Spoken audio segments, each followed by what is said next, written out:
Είμαι η Μαριάννα και σήμερα παίζουμε Roblox Brookhaven μαζί με την Ιωάννα και την Κωνσταντίνα. Πείτε γεια. Γεια! Σήμερα αυτό το βίντεο, να ξέρετε, αν θυμάστε πιο παλιά λίγο, αυτό το βίντεο είναι part 2. Είμαστε σε ένα δωμάτιο κλειδωμένοι που δεν το έχει πάρει κανένας και δεν μπορούμε να βγούμε. Και θα κάνουμε ό,τι και στο προηγούμενο. Θα χωρίσουμε χώρους, θα φτιάξουμε σπίτια, ενώ θα το διακοσμήσουμε. Και εσείς θα μας γράψετε κάτω στα σχόλια γιατί θα έρθει περισσότερο. Άρα, και πάμε να ξεκινήσουμε.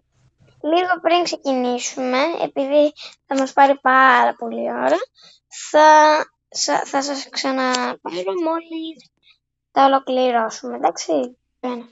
Παιδιά, ολοκληρώσαμε τα σπίτια μας και θέλω να γράψετε στα σχόλια ποιο είναι πιο ωραίο. Το δικό μου, της Ιωάννα ή της Κωνσταντίνας. Παιδιά, θέλω να μας γράψετε στα σχόλια ποια πιστεύετε ότι έχει κάνει το καλύτερο σπίτι. Εγώ, η Κωνσταντίνα ή η Ιωάννα. Ναι. Ωραία. Τώρα να σας τα συστήσουμε. Θα ξεκινήσουμε από το δικό μου. Πιστεύω το καταλάβετε καθώς είμαι και τιμένη μέσα στα πράσινα. Και το είπε κιόλας. Έχω κάνει σαν το προηγούμενο. Έβαλα φράχτες για να ξέρουμε πού είναι ο χώρος μου. Έβαλα κεράκια, καναπεδάκια για να καθόμαστε. Μια ωραία πράσινη σκηνή. Και ένα καναπεδάκι που μπορούμε να κάτσουμε. Κωνσταντίνα, έλα. Σήκω, Κωνσταντίνα. Ωραία, τώρα πάμε να μας συστήσει η Κωνσταντίνα. Γεια. Και εγώ πέρα το πέτη μου.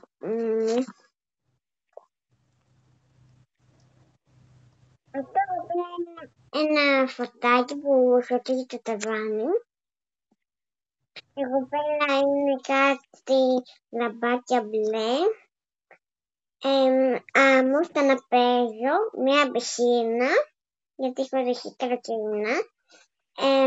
Τα ανακαφώματα. Εδώ πέρα έχουμε βάλει ζουζό, γιατί είμαι τόσο μικρή.